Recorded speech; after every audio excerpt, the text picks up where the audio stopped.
There you go. Who play call sheet is that? Scotty, what's up, baby? It is good to see you, man. It's been a long time. I haven't seen you in almost 7-8 years or so. I'm getting old, partner. It's all right, though. It's all right. You and me both. It means my kids are growing up. It's a good thing. Amen to that. Amen to that. All right, so Scotty, former general manager, Washington Redskins, San Francisco 49ers. We're watching football here. All we're doing is watching ball and talking ball. Yep. All right. Nothing wrong with that. At halftime, you're the general manager. Are you doing anything, or are you just sitting there thinking, leave it to the coaches? Leave it to the coaches, 100%. Players and coaches.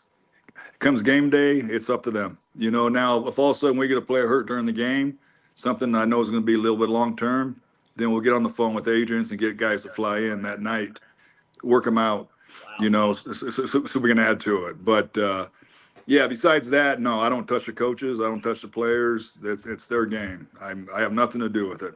It's awesome. It's their livelihood. So for those that don't know, Scott was the one that drafted Alex Smith in San Francisco.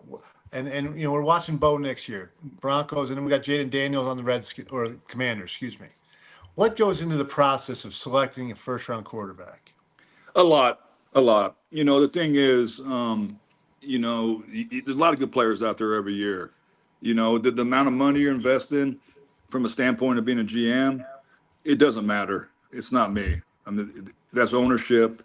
It affects the cap some, but not the guaranteed money usually because you spread it out long enough. But the person, the it factor, what's going to make them from being a good college player, because as you guys are well aware, it's so much different going from college to pro. Yep. And who makes the Frank Gore? Makes them from good to great to special. That's what you're trying to look for. And you can do all the interviews you want to do. You get all the dinners you want to have. You get all the interviews that you think matter to you, but you still don't know them. The most important thing to me was having connections at the universities to know how the kid was a freshman, as a sophomore, as a junior, possibly as a senior, and just knowing what kind of guy they are. It's not so much about the talent, because everybody has talent in the NFL, everybody to a certain level, but what's going to make them a great teammate, make them a leader, and make them special. Now, I had a question, Scott. Yep. When you're taking a young quarterback, right, to hopefully help change the franchise, what on your side, as far as obviously you're making the hiring process before you draft a quarterback, but the quarterbacks that are coming out, what makes you take a guy like Mike Nolan as a head coach who's defensive minded compared to Jim Harbaugh, who's offensive minded, who can probably help that young quarterback develop and grow further? How much of that goes into, right, who do I need to take? Or are you thinking more, I'm only taking Mike Nolan because I'm thinking about the team, and I'm thinking about the position that can carry it, right? How much does that go into in your decision process when hiring a coach, right? Offensive, defensive minded, depending on who you think you might get in the draft, because where you sit in position, number one and number two. Yeah. The thing about it, Mike Nolan got hired 2 weeks before I got hired, so right. I didn't hire him, but we were together the whole time. Yeah, I know. I just throwing an example. Yeah. No. But I did hire Mike Singletary as a coach after that. Yep. It plays into it. It plays into it a lot because, it's each coach has their likes, wants, their girlfriend that's this is it, and if you have defensive minded head coach, he's coming in all the time hey, what about this guy? I'm listen, we got an offense too. Right. we got to take somebody on offense. We got to score points. You know what? But it's all right. So here's a big third down play. Sorry, Scott, for the Broncos. 3rd and 11. Turnover and fumble. It might be incomplete, but he did catch it and make a football move. Got stripped. Seahawks recovered the ball. So it's looking like a Bronco turnover, which, for a rookie quarterback, you do not want that, especially if he didn't cause the turnover. So that's 2 turnovers for the Broncos already, which is putting them in tough sledding.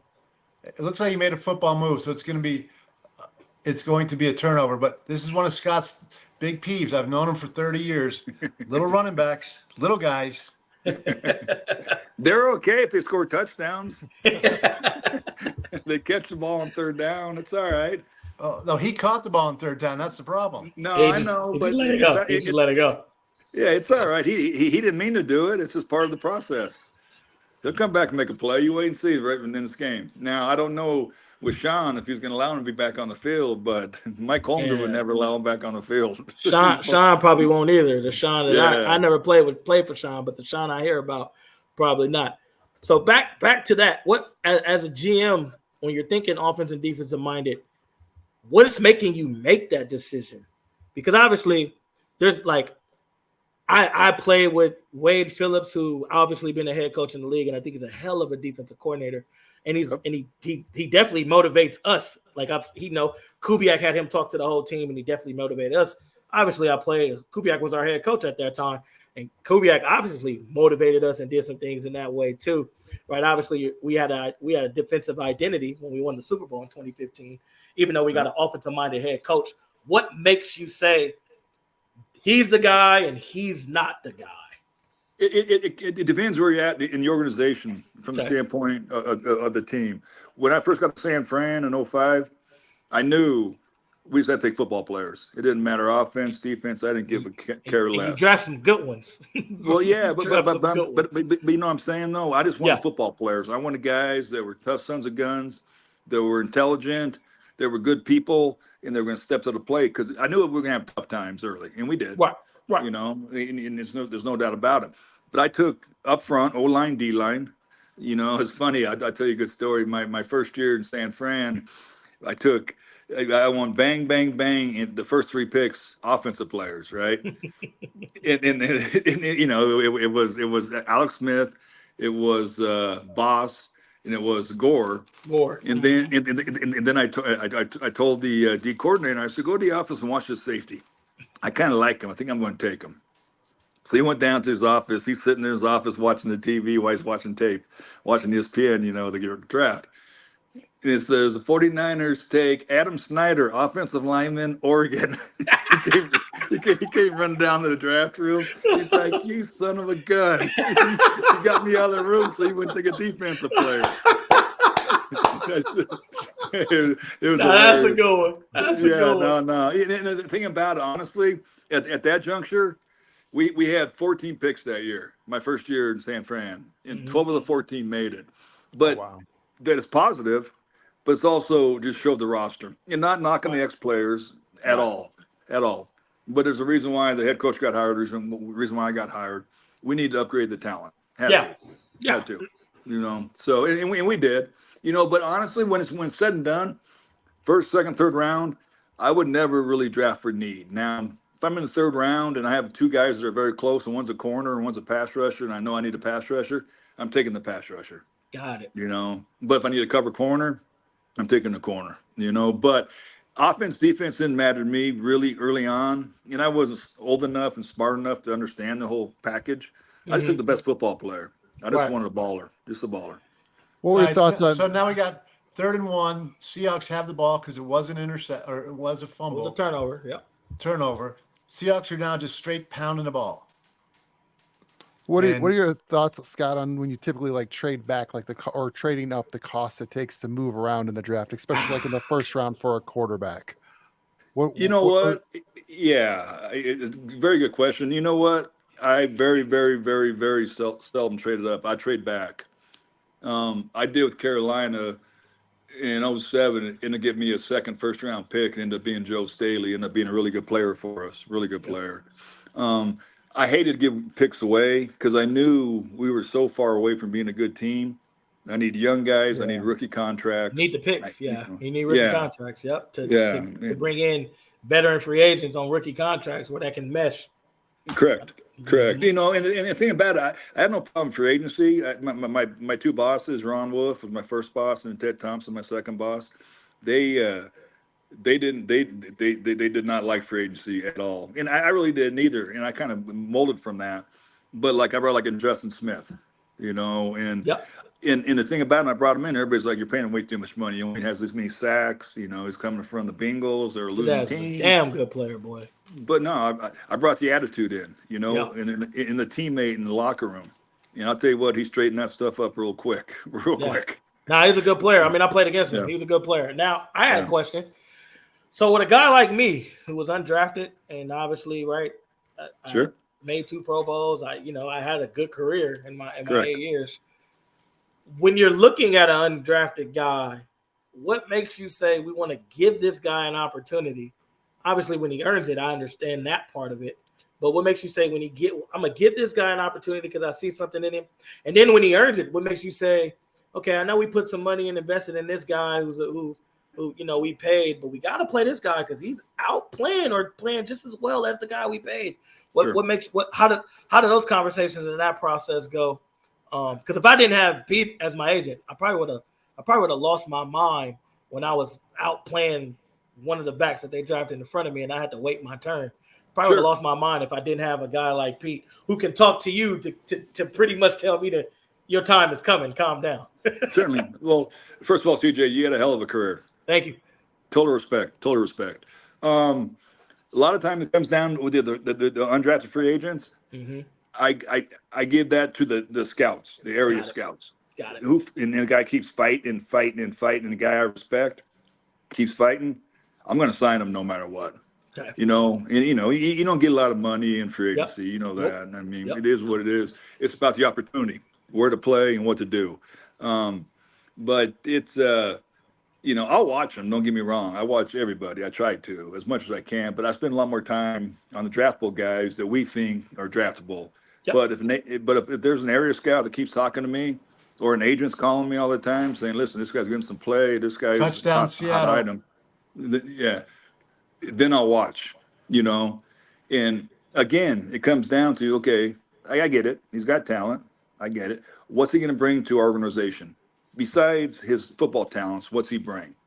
Good guy, bad guy, tough guy, smart guy, not tough, not smart. I need to know everything, So then it plays in that, and I never forget the year one of the years I was in Seattle. I was a senior personnel executive with John Snyder. We had Doug Baldwin. I was going to bring him up from Stanford. Mm-hmm. Yeah, Stanford, and I was in there, and I love Jim Harbaugh to death, but Baldwin came out the year before and knocked the head coach in the media about not being able to play. Oh, wow. I didn't know that. Yeah, that's interesting. That's big time. Yeah. No. And, I knew David Shaw. I knew Pep Hamilton. I knew all those guys. And they're like, no, he can play.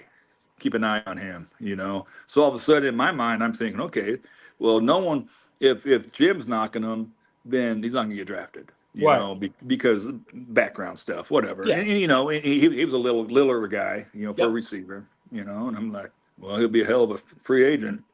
Some bitch ended up being, I think he's the second or third leading catcher in Seahawks history. Doug played ball, man. Doug, good player. No, I love Doug. He's a tough son of a gun too. Now, he get after your ass pretty good. All right, so now we got the Broncos. Second goal for Seattle on the 14, up by 3. Nice little 5-yard run right there. Holding penalty. Yeah. So right now, Geno Smith has 80 yards passing. Bo Nix has 68 yards passing, and we're coming up on the fourth quarter. Did you see what Caleb Williams threw for today? 93 or something like that. 93. Yeah, he didn't throw for nothing special either. No. These defenses, I'm telling you, especially these young quarterbacks, they'll get them now. And what I was telling Rob earlier is the difference in the game that I noticed, and this is playing running back. The D-line, they're just that much better, like way across the board than what I played in college, and how faster, how quicker they are. I know it shocked me running the football, right? Arm tackles and things that I used to run through too, right? Like when I ran into Vince Wilfork's arm, he brought me down with one arm one time, right? And I know as a quarterback, you're in college, you might have a clean pocket. That pocket not gonna be clean majority of the time in the NFL because these D linemen is faster and they on your feet. And then obviously the windows are tighter too because the DBs are better too. But the D line makes the difference at the next level I noticed real fast than any other position. Well, that 93 yards for Caleb Williams right now is the leader in the clubhouse for the rookie quarterback starting today because Jaden Daniels is at 59 yards, and Bo Nix is at 68 yards. So combined, it's not easy. I'm telling you. CJ And they look good right now. The GM over combined- there, Ryan combined Porter over there, yardage- look good for Chicago so right now. combined yardage of the 3 first-round quarterbacks is less than CJ's bowling average. You know I'm a good bowler, baby. I know. Hey Scott, CJ and I talked a lot on Friday about like a good fit. There's players that could, fit an organization and be in a different organization, be out of the league before their rookie contract's up. How do you evaluate or put as a metric fit in the organization? Great question. Well, a lot of it, once you identify the players you want, you get an idea who you're going to draft. Like, I knew my first year I was taking Frank Gore in the 3rd round, the first pick, because he had medical issues coming out. He had 2 knees, 2 shoulders, so I knew he's going to be there. But then you got to get on with the coaches, because you want the coaches to buy ownership to the pick, because then all of a sudden they feel like it's like a family member, I drafted players before, not many of them, where the coach didn't want them, and they don't give them a chance. It's like they're against them. So you got to get them to get ownership into it, and then again, it's scheme. It's especially in the 2nd, 3rd day, it's kind of need, really the 3rd day, but still you have to draft the mentality that's going to fit in the film room, with the meeting rooms, with the team room, but also the coaches have to be on board. They have to, because otherwise, it's sad to say, but they won't give him a chance. I drafted a kid out of West Virginia my 2nd year, and I remember walking out of the draft room, and the receivers coach says, "I don't want him. He plays quarterback," and I drafted him as a wide receiver because he's a hell of an athlete and really good player. And I heard him, and I jumped his tail on it big time. The poor kid had no chance to ever make the team, ever. It's awful. How often do you and your coaches don't usually line up on picks? Because I've heard that from other coaches as well. Like, oh, they drafted a guy and they didn't do the evaluation on that guy. They wanted another guy, but you and your team was like, nah, this guy. So how often are you guys not on the same page when it comes to you know what? As I got older, being in the front office, having say in draft picks and stuff, I made sure the coaches were involved. I made sure. And then if they weren't, say I like the guy or the scouts like the guy, or we like the guy as a personnel department, I'd make sure I get the coach at night and come down and watch tape with me. Tell me what you don't like. Tell me what you don't see. Because like I said, they need to take ownership.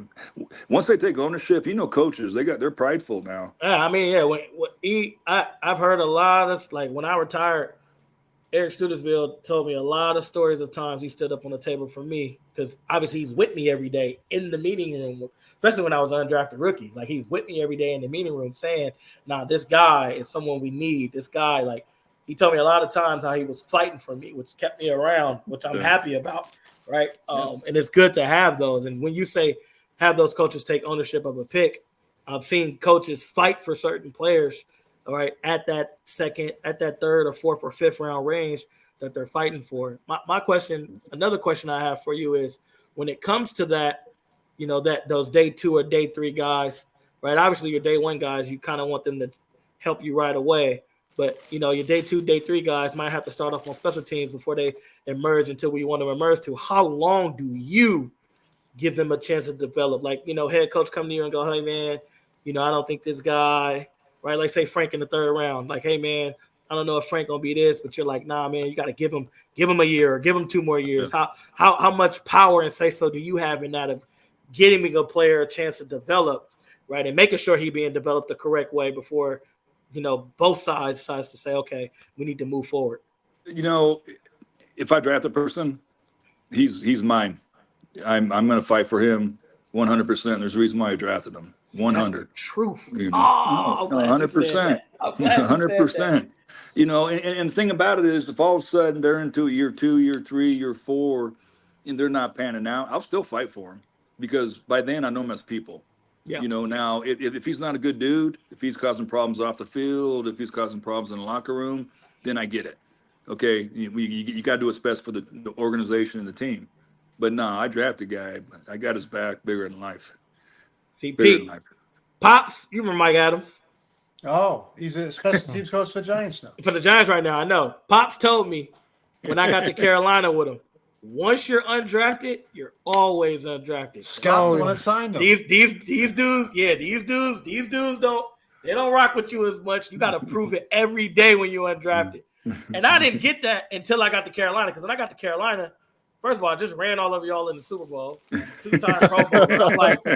I'm a 2-time Pro Bowler. Now I get it, right? They got Christian McCaffrey at the time, right? But, what Ron and Marty told me when I got in that, we were going to be sharing carries. And obviously C-Mac ended up emerging, which is great. And I ended up going to L.A., and we all know how that worked out. But I remember man, why am I not getting no reps, no nothing? And Pops came to me and said, hey, man, you undrafted. And I'm like, dog, this year 6, I'm proving. What do you mean? I'm proving. But that makes sense, because I've seen a lot of GMs ride for wherever they go somewhere, they go get a guy immediately that they drafted. And that just makes sense. And I'm glad you say that, because it's like, I've seen that happen. Yeah, no. I'm telling you, it becomes personal to a point. I mean, it's like, this is my guy. I'm going to take care of him no matter what. I know him. I know his wife. I know his kids. Family, his kids. Yeah. Yeah. No, that's huge. I'm telling you that the worst day for a GM ever during the whole season. Doesn't matter if you lose a Super Bowl. I've lost them. I've won them. I've done everything. It's cut day, cut down day. Cut day is tough, man. Because you affect people's lives in such a negative manner, which I hate to do, but you have to do it. It's part of the business, And these son of a guns, all they want to do is play ball. That's all they know. Most of them. Yeah. And it's like, son of a gun. But the thing that's cool about it, when I was in it, I've been out for 6 years now, whatever it is, that back then it was an 8-man practice squad. Now we got 16. I always fought for 16. I always fought for the max. Well, yeah. Well, no doubt about it. I'm carrying 16 no matter what. Right. But even when they had NFL Europe, remember that? Yep, NFL Europe. Mm-hmm. And I'll never forget sitting with the owner with the 49ers, and he's like, "Can you believe every owner's paying $1 million to keep this thing running?" I said, "It's worth more than $1 million, I promise you." Because you know what, we're developing, especially quarterbacks. Good players. Oh, no doubt about it. We're coming down to the end of the fourth quarter. Seattle not really doing much on offense, just enough to move the chains a little. Yeah. Well, okay, Peter, if you're in the fourth quarter, then you're a quarter ahead of me. He's about a minute and a half ahead of me. Ahead of us. I'm still 30 seconds in, but they're letting it go. I got another question for you, Scotty, that isn't on my mind. So obviously, when you watch the tape, you see football players. Like, that guy's a football player, and then you watch the tape and you see measurables. How much does measurables overrun the football player, right? Like, he might be a good football player, but the measurable is better. But then you have a guy who's probably a little undersized, but an awesome football player, but his measurables just does not match up what you're used to seeing at those positions that those measurables match up for. I'm old school, just so you know. I'm not analytics. I'm none of that stuff. I'm old school. T-shirt and shorts, I give a rat's ass. I don't even pay attention to it. I mean, it's cool to see a guy run 4.2, 4.3. Yeah. Back in the day when I started back in the, mid-90s, early 90s, you go to Combine, if you had 5 guys run 4.4, they're like, damn, that's fast. Hell, now you got D linemen running it. Yeah. 4.2, 4.3. It's part of the in my opinion, the portfolio. It's part of it. He jumps high, he broad jumps, he does good short shuttle, and that's all cool. But it comes down to tape, plain and simple. It's a football player. I mean, Frank Gore, and I always say this and he gets pissed at me, he ran 4.78 on the track. Anquan Bolden ran 4.82 on the track. And both them sons of guns are good football players. Yeah, they're damn good football players. I mean, damn good. I mean, Quan, I love Quan game. I love Frank game. Me and Frank tight as hell. But Quan game, I love Quan game. Quan was strong receiver, gonna block, gonna do the dirty work, catch the ball over the middle, right? And gonna run the ball, gonna have yak like a running back after he catches the ball. That's what Quan was. Scott, hold up. So Allison just came upstairs and said, "Did you see Travis and Taylor Swift at the U.S. Open? Like, who is watching tennis right now?" Center Hi, one. Allison. We had a U.S. men's guy win the championship. I was watching won? it earlier. Oh, No, that's it was awesome. center one. Yannick Sinner from Italy. Okay. But Scott, I Okay. did have another question for you because, like, in my world, I work in like the business world. Like, if I hired a sales guy and they didn't like check the boxes, do they have a college degree? Do they have experience? Yeah. All those things. It's like if I hire someone that doesn't check the boxes, it's not a safe pick. Where then my manager's going, "Why'd you hire this guy if he doesn't work out?" But he may work out and be a stud and crush it. Yeah. Where it's like, how does that weigh in when you're picking guys? Where it's like there's a safe pick versus the right pick. Where it's like, how do you balance that? I'll take a flyer late in the draft or in free agency on an athlete, just because I know, wow, that speed is unique. Say it's a wide receiver, say it's a corner, say it's a punt return, kick return, or whatever.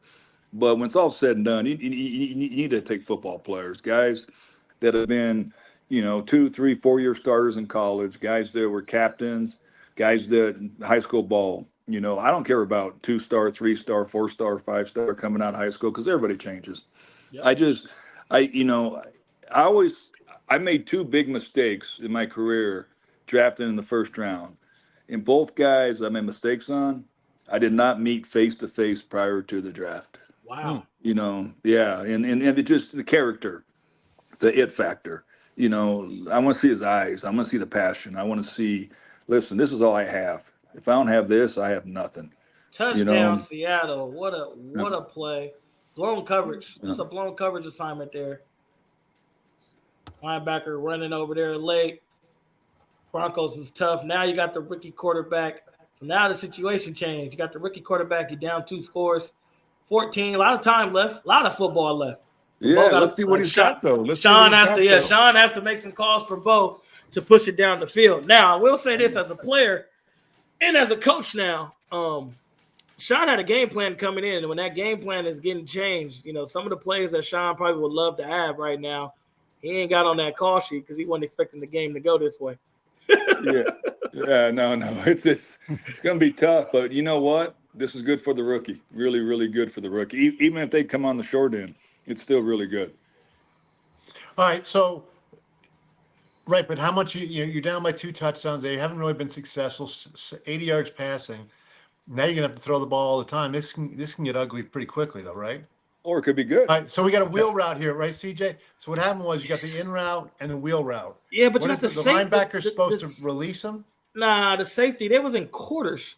BJ called quarters, and the safety palms.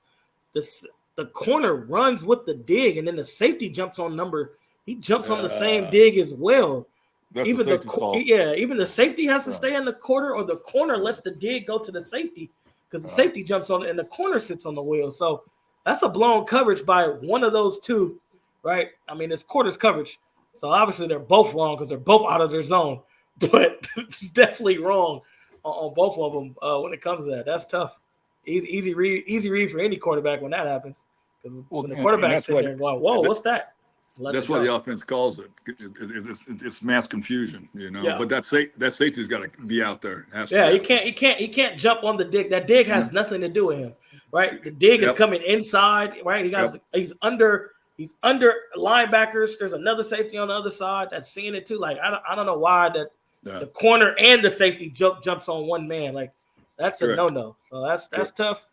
That's tough selling. That's tough sledding. But those guys on offense get paid too, Yeah, I mean we do. I say that all the time. We definitely do. Oh my goodness, big play. Pete, the running back White from Tampa Bay. I like him a lot, man. I don't say that about me. I'm hard to please at my position. He can play. I don't even know. I don't even remember where he was coming out. Talked to Skip Pete about him in the offseason, but he can play though. He can play. I was with the team that drafted him. You know what? Arizona State is where he was at. Oh, he went Arizona State. Okay. And he reminded me of Le'Veon Bell. He's got patience. He's got a sneaky burst to him. Yep, good balance. Yep. Right? You catch the ball well out of the backfield. Yep. Like when I saw him last year, I was like, because I talked to Skip Pete, coached me in LA. I talked to him last year about Skip, and Skip said if they can get his head focused, he can be a great player. And That's the thing coming out of school. That was his big thing. Who is he? What is he? Staying focused. Is it important to him? Yeah. Does he understand? Yeah. He No, he's done a nice job. Yeah, I mean, Skip gonna keep you in line though. Skip ain't No, I know Skip. Yeah, Skip ain't gonna let you. That's what Skip I love with about my Skip. dad for a long time with the Raiders. Long time. Yeah. So Long Skip, time. yeah, Skip gonna keep you in line. So speaking of that, you said you know there's two players that you missed on that you didn't have face to face.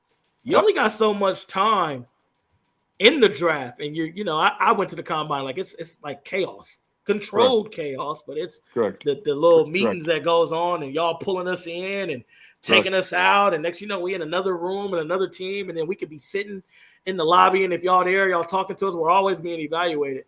Correct. But you only got so much. How much time? Big fourth down coming up here. You going for it? 13:30 left. Nah, you can kick it. You can kick and play defense. You don't have to go for it right here. If I was on the other side of the 40, yeah, but not right here. But you only have so much time to get to know people, Scott. Correct.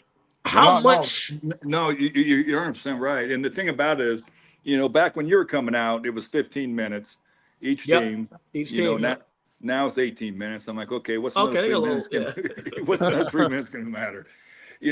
When I identified who I thought was going to be there at certain picks, first through like fifth round, I'd always fly them in. You could fly 30 guys in. Okay. And you get the whole day with them. Right. You can meet with them. The coaches can meet with them. Whoever you want to have meet with them can do it. And that helped out a lot. But still, I always say, if you know 75% of the person, not the player, the person, you're 50% ahead the entire league. That's and very interesting. Very interesting. But I'm telling you, when I hit my guys, I hit them because of the it factor, the people they were. It didn't matter if it's seventh round. It didn't matter if it's undrafted free agent. Right. I'm like, that son of a bitch. I want him with me. Now, how many people that you've seen that you was like, he's a good player, not a good fit, bad person, got bad issues, drafted somewhere else and didn't work out, and you're like, I dodged that bullet. I dodged that bullet. Like how many of those have you had in your career? A lot, because Peter represents most of them.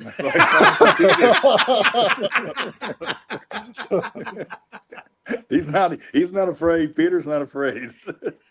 Come on, Pete. Wow. That's fine. I'm just watching football. All right, so the Chargers just went up 22-10 on the Raiders. Makes sense. Tampa 23, Washington 14. Dallas 27, Cleveland 10. So Dallas we thought there'd be 4 great games in these second games, and they're all turning into be duds. Well, the thing about it's unique. I don't understand what's going on with DeShaun Watson. I have no clue. No clue. I mean, that son of a gun, before he was suspended, he was playing lights out. I mean, he was top 5, hands down, in my opinion. And all of a sudden now, it's just like, wow. Right now, his stat line, 14-28, 111 yards passing, and a quarterback rating just over the Lawrence Taylor line. So you're saying Bo Nix can catch him still? I'll do some locker room investigation. We heard Billy O contacted Tony Elliott, who's obviously the head coach at University of Virginia right now, and implement a lot of what they did at Clemson, because he couldn't pick up what Billy O was taken from Josh McDaniels over there in New England. And I wonder if he's ever grown and developed, because Stefanski, you in a true West Coast offense over there, and maybe that doesn't fit him as much. Like when he became, like, at least from what we heard in the locker room, like when he became who he was, because we thought he was top 5 as well. They were running a lot of concepts and a lot of simple reads, a lot of different things that he did over there in Clemson, which makes those things easier. And I'm wondering if I know Kevin not doing that. Like my boy Bill Musgrave over there too. I know they're not doing that, right? And that can be one of the reasons why he can be struggling, right? Also, when he went through the suspension, this the whole Robert Griffin thing too. When Robert Griffin was hurt, you never got an off season, and you don't get an off season to like get better. No, you're right. You're right. That's tough, right? You don't get an off season to get better. you like the year. I know you guys, and we say it as players. The jump from year 1 to year 2 and year 2 to year 3 needs to be humongous. Yes. And if you miss an offseason because of injury or suspension, or you don't get a chance to get that jump, and now you're looking a certain way. But let me ask you, CJ.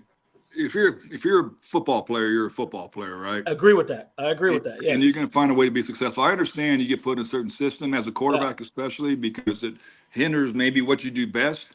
But still, you're gonna make plays. Yeah, I mean, my biggest competitive advantage. I was a film junkie, and Pete can tell you, I knew what was going on before it happened.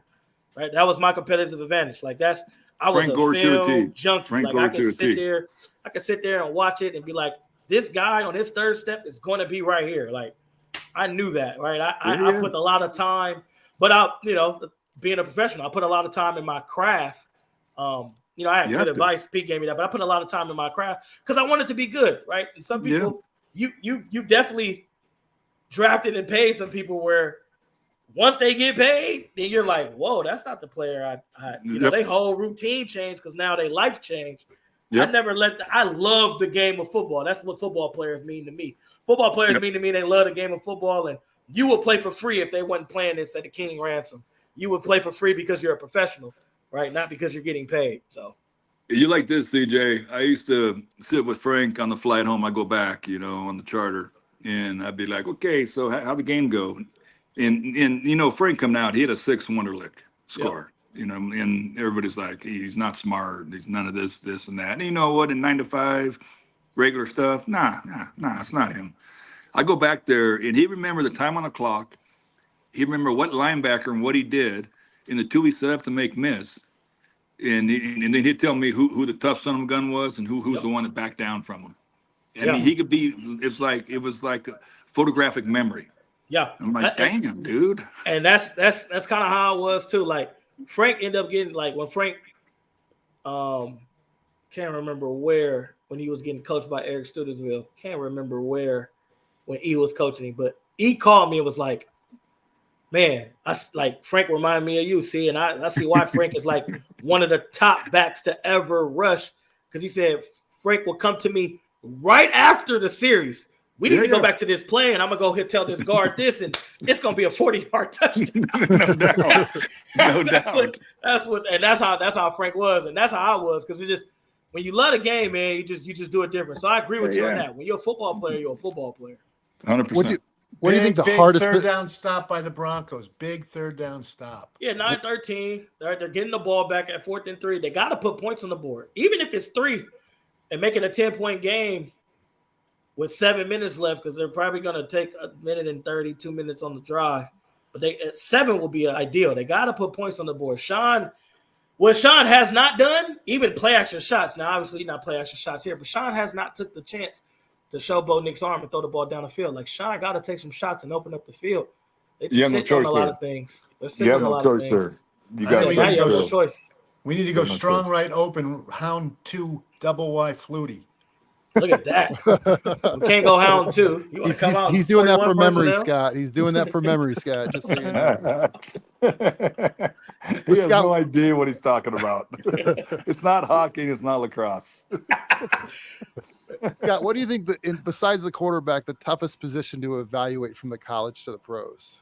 Ooh, that's what it is? That's a really good question. Really, really, really good. I'd say corners, just because, you want toughness, but is that the most important thing for a corner, or is it a cover corner where he's not going to tackle, but yet he's going to lock you down, or have a chance to lock you down, because I always look for the tough guy. I always want competitive guys that fight. But I mean, look at Deion Sanders. He wasn't going to tackle nobody. He would if he had to, but the son of a gun's one of the best players in NFL history. I mean, I know he played both ways and a returner, and I get that stuff.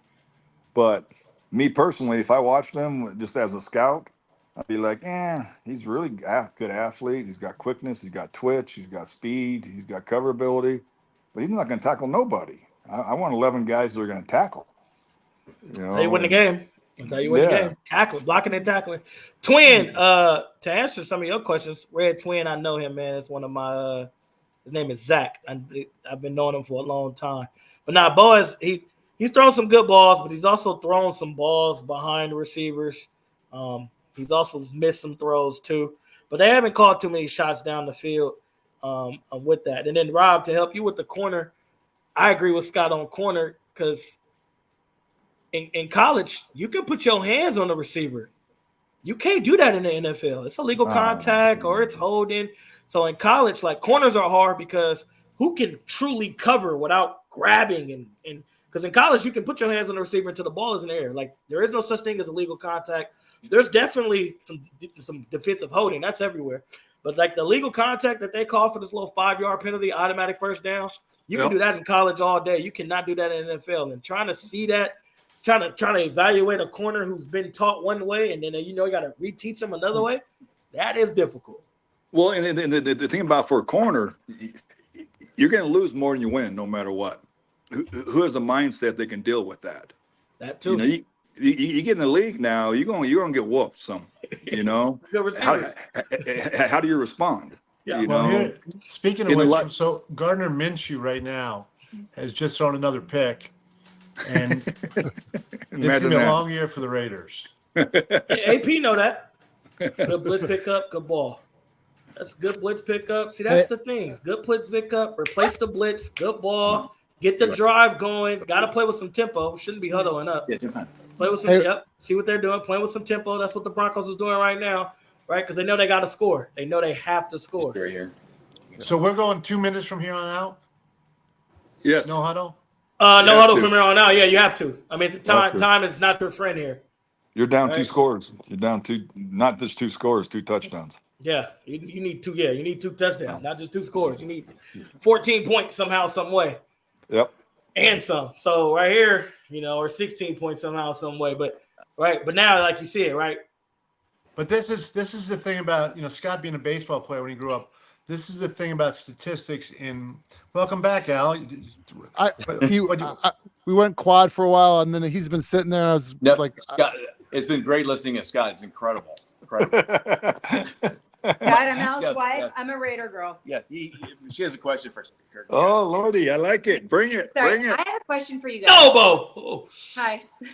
So my question is, now that they're playing college players, does that change anything from these guys moving into the pros, or does it make it any different when?